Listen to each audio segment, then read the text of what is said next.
Hello, myself Kulveer Sani.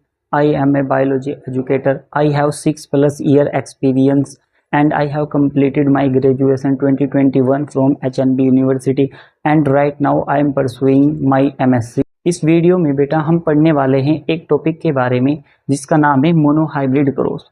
Monohybrid जो cross होता है एक्चुअल में हम जेनेटिक्स का एक टॉपिक कवर करने वाले हैं जो कि हम मेंडल्स के अकॉर्डिंग स्टडी करेंगे। सबसे पहले हमें पता होना चाहिए कि जेनेटिक्स एक नीट लेवल एग्ज़ाम की अगर हम बात करते हैं, अगर हम नीट या किसी भी अदर कॉम्पिटिटिव एग्ज़ाम को टारगेट करते हैं तो उसमें जेनेटिक्स का एक बहुत बड़ा रोल होता है, ठीक है ना। तो एक हम जब चैप्टर देखते हैं कि मोनोहाइब्रिड क्रॉस, तो ये जेनेटिक्स का एक पोर्शन होता है, ठीक है ना। मेंडल्स की अगर हम बात करते हैं तो मेंडल्स को फादर ऑफ जेनेटिक्स बोला जाता है। और जब मेंडल्स ने पी प्लांट के ऊपर बेटा अपने वर्क किए थे तो उसमें से सबसे पहले उसने जो क्रॉस कराए थे उसने मोनोहाइब्रिड क्रॉस कराया बेटा या उसने डाईहाइब्रिड क्रॉस कराया, ठीक है ना।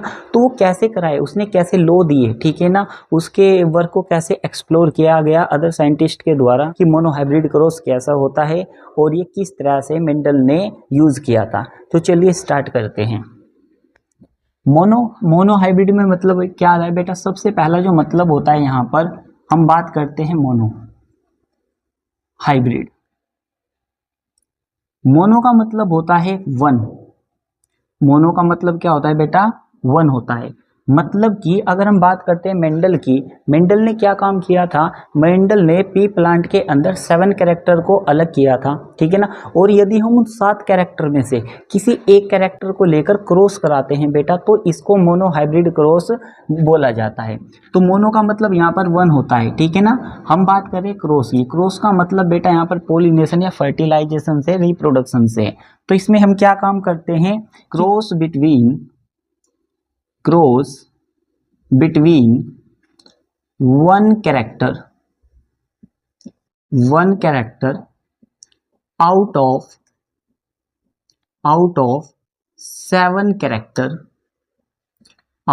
7 कैरेक्टर इन पी प्लांट।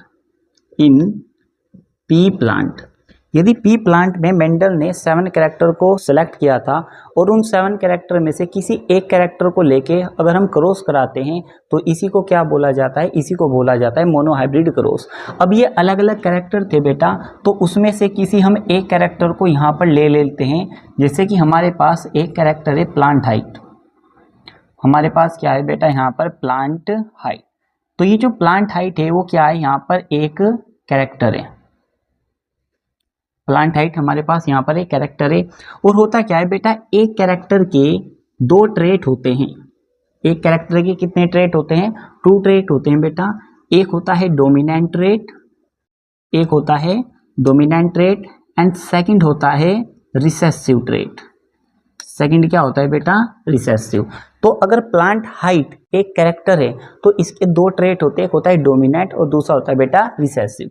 तो ये जो डोमिनेंट ट्रेट है यहाँ पर, ये बेटा जो डोमिनेंट ट्रेट है वो हमने बोला यहाँ पर टोल है। क्या है यहाँ पर बेटा, वो टोल है।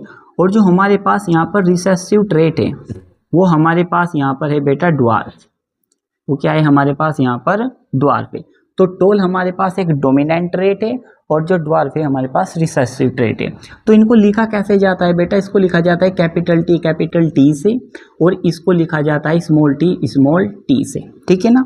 मैं भी बिल्कुल बेसिक से बता रहा हूँ वरना हम इसको बहुत एडवांस तक भी पढ़ते हैं। कैसे, अब हमने यहाँ पर कैपिटल टी लिखा बेटा क्योंकि हमें पता है जो पी प्लांट है वो एंजियोस्पर्मिक प्लांट होता है और जो एंजियोस्पर्म होते हैं उनकी जो बॉडी होती है डाइप्लॉइड होती है, 2n होती है। तो बेटा यहाँ पर क्या होगा, ये कैपिटल टी लिखा हमने और यहाँ पर स्मॉल टी हमने लिखा। उसके बाद हमने क्या काम किया बेटा, जब इनके बीच में हमने क्रॉस कराया, ठीक है ना। हमारे पास क्या है, कैपिटल टी है और एक साइड में हमारे पास रिसेसिव पेरेंट है स्मॉल टी। इनके बीच में बेटा क्या कराया गया, यहाँ पर क्रॉस कराया गया। लेकिन क्रॉस कराने से पहले आपको ये पता है कि गैमिट बनाने होते हैं और फिर गैमिट के बीच में क्या होता है, फ्यूजन होता है। कि अगर पोलन ग्रेन एंथर के अंदर बने हैं बेटा, ठीक है ना, तो उसके अंदर मेल गैमिट होते हैं और फीमेल के अंदर जो एम्ब्रियो सैक होता है उसके अंदर एग होता है। तो सबसे पहले हम क्या करते हैं बेटा, यहाँ पर गैमिट बनाते हैं और गैमिट बनाने के लिए हम क्या कराते हैं, इनके बीच में बेटा कराया जाता है मियोसिस। तो जब इनके बीच में मियोसिस होता है बेटा तो यहाँ पर क्या बनेंगे, आपके पास यहाँ पर इस तरह से गैमेट बन के तैयार हो जाएंगे। तो कौन कौन से गैमेट बनेंगे बेटा, इस तरह से कैपिटल टी, और सेकंड क्या बनेगा, इस तरह से कैपिटल टी। अब ये यहाँ पर हमने दोनों एक साथ लिख रखे थे बेटा, क्योंकि यहाँ पर बॉडी कैसी थी, डाइप्लॉइड, जो मैंने अभी आपको बताया है कि जो एंजियोस्पर्म होते हैं उनकी मेन बॉडी कैसी होती है, डाइप्लॉइड होती है। तो उसको डाइप्लॉइड को आप कैसे लिखते हो, 2n इक्वल टू हमने टी लिखा, दो, क्योंकि होमोलोगस क्रोमोसोम की पेयरिंग हुई रहती है। उसके बाद क्या होता है बेटा कि जब इसमें म्यूसिस होता है, म्यूसिस क्या काम करता है, प्लॉइडी को हाफ कर देता है, मतलब क्रोमोसोम के नंबर को हाफ कर देता है गैमेट के अंदर। तो यहाँ पर कैपिटल टी है, तो यहाँ पर देखो एक क्रोमोसोम में कैपिटल टी चला गया, अदर क्रोमोसोम में भी कैपिटल टी चला गया। तो ये क्या है बेटा, यहाँ पर क्या बन के तैयार हो गए, ये गैमेट बन के तैयार हो गए। सेम बेटा यही प्रोसेस यहाँ पर भी होगा, यहाँ पर भी हम क्या कराएंगे, म्यूसिस कराएंगे। जब यहाँ पर म्यूसिस कराया जाएगा तो यहाँ पर भी क्या होगा बेटा, इस तरह से एक स्मॉल टी बनेगा और सेकंड भी स्मॉल टी बनेगा इस तरह से। तो हमारे पास क्या हो गया बेटा, एक साइड से तो पोलन ग्रेन आ जाएंगे और एक साइड से हमारे पास एग आ जाएगा। फिर इनके बीच में क्या होगा बेटा, इनके बीच में इस तरह से हम क्या कराएंगे, फ्यूजन कराएंगे। एक बार कैपिटल टी स्मॉल टी के साथ करेगा तो कैपिटल टी स्मॉल टी आएगा। जब ये कैपिटल टी इस वाले के साथ करेगा बेटा, यहाँ पर भी कैपिटल टी स्मॉल टी आएगा। फिर ये small T capital T small T के साथ करेगा, यहाँ पर भी कैपिटल टी स्मॉल टी आएगा। और जब बेटा ये स्मॉल टी के साथ करेगा, सॉरी बेटा ये कैपिटल टी यहाँ पर स्मॉल टी के साथ करेगा और फिर ये कैपिटल टी यहाँ पर स्मॉल टी के साथ करेगा, तो कैपिटल टी स्मॉल टी।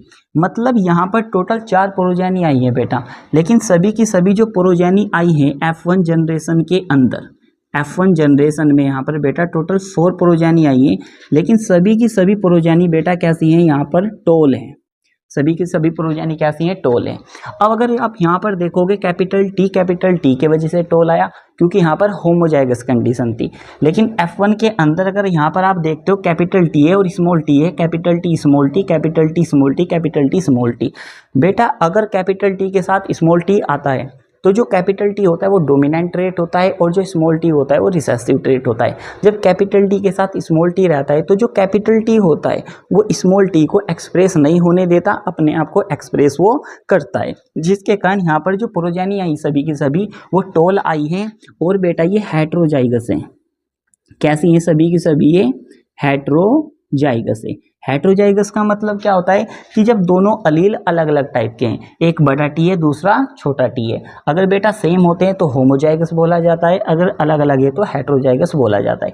तो F1 के अंदर हमारे पास इस तरह से ये प्रोजेनी आ गई। अब मेंडल ने क्या काम किया बेटा, मेंडल ने क्या काम किया कि उन्होंने बोला कि जो F1 के अंदर प्रोजेनी आई है, चलो एक काम करते इनके अंदर सेल्फिंग कराते। सेल्फिंग का मतलब सेल्फ पोलिनेशन। यहाँ पर तो उसने क्रॉस पोलिनेशन कराया, क्योंकि उसने एक डोमिनेंट टोल वाला प्लांट लिया और इधर से उसने ड्वार्फ वाला लिया, दोनों के बीच में क्रॉस करा दिया। अब ये जो F1 प्रोजेनी आई है उसने इनके बीच में क्रॉस कराया। उसने क्या किया बेटा, F1 प्रोजेनी की 2 ऐसे संतानें ली उसने, ठीक है ना। ये क्या है यहाँ पर बेटा, ये F1 प्रोजेनी, यहाँ पर क्या है बेटा, ये आपके पास है यहाँ पर F1 प्रोजेनी। अब ये जो F1 प्रोजेनी है बेटा, इनके बीच में क्या कराया गया, यहाँ पर क्रॉस। तो सेम सबसे पहले बेटा हम क्या करेंगे, क्रॉस कराने से पहले इनके बीच में क्या होता है, गैमेट का फॉर्मेशन होता है। गैमेट का फॉर्मेशन कैसे होता है, आप कराओगे मियोसिस। यहाँ पर भी आप क्या कराओगे बेटा, मियोसिस। जैसे ही आप मियोसिस कराओगे तो क्या होगा बेटा, इससे भी 2 टाइप के गैमेट बनेंगे इस तरह से, और इससे भी 2 टाइप के गैमेट बनते हैं। गैमेट बनाने का भी बेटा प्रोसेस होता है, उसका फॉर्मूला भी होता है, ठीक है ना, कि होमोजाइगस में हम कैसे पता करते हैं गैमेट कैसे बनेंगे, हेटेरोजाइगस में पता करते हैं गैमेट कैसे बनेंगे, ठीक है ना। तो भी हम डायरेक्ट देख रहे हैं, वरना इसका फॉर्मूला होता है 2 की पावर n। n का मतलब होता है नंबर ऑफ हेटेरोजाइगस, ठीक है ना। तो यहाँ पर हम क्या करते हैं बेटा, जब मियोसिस होता है तो मियोसिस क्या काम करेगा, अगर बेटा ये होमोलोगस क्रोमोसोम की पेयरिंग हो रखी है तो जब इनके बीच में मियोसिस होगा तो वो आधा आधा कर देगा। ये वाला बड़ा टी अलग चला जाएगा बेटा, अलग गैमेट में, छोटे वाला अलग गैमेट में चला जाएगा। सेम कंडीशन बेटा यहाँ पर भी होगी, बड़ा टी अलग गैमेट में चला जाएगा, छोटा टी अलग गैमेट में चला जाएगा। तो यहाँ पर क्या हो गया, 2 अलग अलग प्रकार के गैमेट का फॉर्मेशन हो गया है बेटा। अब इनके बीच में क्या होता है बेटा, सेम इनके बीच में अगर ये पोलन ग्रेन के गैमेट हैं और ये हमने बोल दिया बेटा यहाँ पर एग वाले हैं, तो पोलन ग्रेन किसके पास जाते हैं, एग के पास जाएंगे। जब पोलन ग्रेन एग के पास जाएंगे तो बड़ा टी जब बड़े टी से मिलेगा बेटा यहाँ पर, तो कैपिटल टी आएगा। फिर ये जो कैपिटल टी स्मॉल टी से मिलेगा बेटा, यहाँ पर कैपिटल टी स्मॉल टी आएगा। फिर वाला ये स्मॉल टी कैपिटल टी से मिलेगा बेटा, कैपिटल टी स्मॉल टी आएगा। और जब ये स्मॉल टी से मिलेगा बेटा, तो यहाँ पर स्मॉल टी आएगा। तो अब यहाँ पर हमारे पास क्या आ गया बेटा, ये अब ये हमारे पास यहाँ पर आ गया है F2 जनरेशन। हमारे पास क्या आ गई बेटा, यहाँ पर ये F2 जनरेशन। अब ये जो F2 जनरेशन आई, अगर आप इसको ध्यान से देखो बेटा, ये कैपिटल टी है, तो ये बेटा टोल है। अगर आप ध्यान से देखो, पेरेंट बिल्कुल ऐसे ही थे स्टार्टिंग में बेटा, ठीक है ना। तो क्या हो, यहाँ पर टोल आई, और बेटा ये प्योर टोल है। क्या है ये, प्योर टोल है। मतलब इसके अंदर दो अलील है, दोनों सेम टाइप के हैं बेटा, इसलिए क्या बोलते हैं इसको, प्योर टोल। अगर आप इन दो को देखते हो, ये बिल्कुल ऐसे आए जैसे कि F1 जनरेशन की प्रोजानी थी बेटा, तो ये भी कैसे हैं, टोल हैं। लेकिन ये जो टोल है बेटा, वो हाइब्रिड टोल है। कैसे हैं वो, हाइब्रिड टोल। हाइब्रिड टोल का मतलब क्या होता है कि इनके अंदर हेटेरोजाइगस कंडीशन है, होमोजाइगस नहीं है।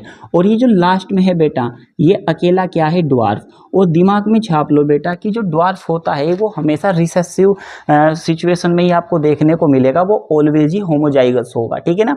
जो टोल हो सकते हैं बेटा, वो होमोजाइगस हेटेरोजाइगस दोनों ही कंडीशन में हो सकते हैं। जैसे कि आप यहाँ पर देख रहे हो, ये कौन सी कंडीशन है बेटा, होमोजाइगस। ये कौन सी कंडीशन है, होमोजाइगस। लेकिन अगर आप इस कंडीशन को देखते हो, ये कौन सी कंडीशन है बेटा, यहाँ पर हेटेरोजाइगस। और ये वाला तो हमेशा किस में रहा बेटा, होमोजाइगस में ही रहेगा, क्योंकि जब दोनों स्मॉल टी होंगे तभी ड्वार्फ आएगा, अदरवाइज वो टोल आ जाएगा। अब बेटा ये जो यहाँ पर क्रॉस कराया गया है, ठीक है ना, इस पूरे क्रॉस को हम क्या बोलते हैं, मोनोहाइब्रिड क्रॉस बोलते हैं। मोनोहाइब्रिड क्यों बोला गया है इसको, क्योंकि जब 7 कैरेक्टर में से किसी एक कैरेक्टर को लेकर उसके बीच में क्रॉस कराया जाता है, मेंडल ने जब क्रॉस कराया, तो बेटा इसी को बोलते हैं मोनोहाइब्रिड क्रॉस बोलते हैं। अब जो बेटा यहाँ पर ये F2 जनरेशन आती है, यहाँ पर हम देख लेते हैं 1-2 पॉइंट को और फिनोटाइप के बारे में, कि फिनोटाइप क्या होता है। फिनोटाइप का मतलब होता है कि जब तुम प्लांट की बेटा मोर्फोलॉजी देखते हो, एक्सटर्नल अपीयरेंस देखते हो उसका, कि प्लांट बाहर से टोल है या फिर ड्वार्फ है। अगर बेटा में हमारे पास यहाँ पर 4 प्लांट आए हैं, तो 4 में से आपको 3 प्लांट कैसे दिखाई देंगे, टोल। एक प्लांट कैसा दिखाई देगा आपको, ड्वार्फ। आप बाहर से देख के बता दोगे कि कितने टोल है, कितने ड्वार्फ है, ठीक है ना। तो अगर कोई पूछे बताओ फिनोटाइप कितने हैं, 4 प्लांट में से कितने लंबे हैं, कितने बोने हैं, तो आप बताओगे कि कैरेक्टर तो 2 ही हैं, एक तो या तो लंबा है या फिर बोना है, ठीक है ना। तो जो फिनोटिपिक रेशो आता है बेटा, वो आप क्या बताओगे, फिनोटिपिक रेशो का मतलब होता है कि कितने प्लांट लंबे आए हैं और कितने प्लांट बोने आए हैं, कितने टोल आए हैं, कितने ड्वार्फ आए हैं बेटा। तो कितने टोल आए हैं, 3 टोल आए हैं। तो कितने ड्वार्फ आए हैं, 1 ड्वार्फ आया है। तो जो फिनोटिपिक रेशो होता है बेटा, वो कितना आया, 3:1 आ गया है। दूसरा बेटा होता है जीनोटिपिक रेशो। जीनोटिपिक रेशो का मतलब क्या होता है कि जेनेटिक मैकअप क्या है उसका, ठीक है ना, कि एक्चुअल में अगर ये टोल है, ये कैपिटल टी की वजह से टोल है। अगर ये टोल है, कैपिटल टी स्मॉल टी की वजह से टोल है। और ये ड्वार्फ है, स्मॉल टी की वजह से ड्वार्फ है, ठीक है ना। तो इसमें हमें क्या करना होता है, इसमें हम जीन को ही देखते हैं, अलील को ही देखते हैं कि होमोजाइगस कंडीशन के हैं बेटा या हेटेरोजाइगस के हैं। तो हम देखेंगे कि ये जो टोल आया है यहाँ पर, ये कैपिटल टी का आया है, और 4 में कैपिटल टी का केवल कितना है, अकेला है। तो यहाँ पर हमने क्या लिखा बेटा, 1 लिखा, ठीक है ना। फिर उसके बाद हमने रेशो लगाया, कैपिटल टी स्मॉल टी के कितने हैं बेटा, वो 2 हैं। तो हमने यहाँ पर क्या लिखा, 2 लिखा। और फिर स्मॉल टी का कितना है, 1 है। तो बेटा ये इसका क्या आ गया, यहाँ पर जीनोटिपिक रेशो आ गया। बेटा हम फिनोटाइप जीनोटाइप को निकालते हैं, इनके भी फॉर्मूले होते हैं। जैसे कि हमें गैमेट निकालने होते हैं, उसका भी फॉर्मूला होता है। गैमेट निकालना बहुत बड़े टॉपिक हो जाते हैं फिर ये, लेकिन हमने इस वीडियो में एक छोटा सा टॉपिक कवर किया है, मोनोहाइब्रिड, ठीक है ना। क्योंकि अगर मोनोहाइब्रिड हम समझ जाते हैं, डाई हाइब्रिड भी बेटा इसी से बनता है, ट्राई हाइब्रिड, टेट्रा हाइब्रिड। हम क्या करते हैं, अलग अलग मोनोहाइब्रिड को लेते हैं और अलग अलग को कैलकुलेट करते हैं। अगर उनकी हम मल्टीप्लाई कर देते हैं, 2 मोनोहाइब्रिड क्रॉस लिए, उनकी मल्टीप्लाई कर दी बेटा, उससे डाई हाइब्रिड बन जाता है। 3 को लेकर करते हैं तो ट्राई हाइब्रिड बन जाता है। सबका तरीका यही होता है बेटा। इसी से आप फर्स्ट लॉ पढ़ते हो, सेकंड लॉ पढ़ते हो और थर्ड लॉ पढ़ते हो मेंडल का, ठीक है ना। लेकिन बेसिक ऐसा ही होता है। तो मोनो हाइब्रिड के बारे में हमने डिस्कस किया है। मोनो का मतलब एक होता है कि जब 7 कैरेक्टर में से किसी एक कैरेक्टर को लेकर उसके बीच में क्रॉस कराते हैं, तो इसी को बेटा क्या बोला जाता है, मोनो हाइब्रिड क्रॉस बोला जाता है, ठीक है ना। जैसे कि हमने कैरेक्टर प्लांट की हाइट ली बेटा, उसके 2 ट्रेट होते हैं, एक डोमिनेंट होता है, दूसरा रिसेसिव होता है। डोमिनेंट टोल होता है, रिसेसिव ड्वार्फ होता है। जब हमने इनसे गैमिट बनाए बेटा और फिर उनके बीच में फ्यूजन कराया तो F1 जनरेशन आई, उसमें सभी प्लांट टोल आए जो कि हेटेरोजाइगस कंडीशन में थे, ठीक है ना। फिर हमने क्या किया बेटा, ये जो F1 प्रोजेनी आई है उसके बीच में हमने सेल्फिंग कराई, सेल्फ पोलिनेशन कराया। जब सेल्फ पोलिनेशन कराया बेटा, सबसे पहले हमने क्या बनाए, यहाँ पर गैमिट बनाए, और फिर गैमिट के बीच में जो बेटा जब फ्यूजन हुआ तो F2 जनरेशन आई। और जब F2 जनरेशन आई बेटा, तो हमने देखा कि इसमें कितने टोल आए हैं, कितने ड्वार्फ आए, है ना। फिर उनका फिनोटिपिक रेशो क्या था बेटा, 3:1 था। जीनोटाइपिक रेशो क्या था, 1:2:1 आया है। आई होप आपको ये जो टॉपिक मैंने पढ़ाया आपके अच्छे से समझ में आया होगा। थैंक यू, धन्यवाद।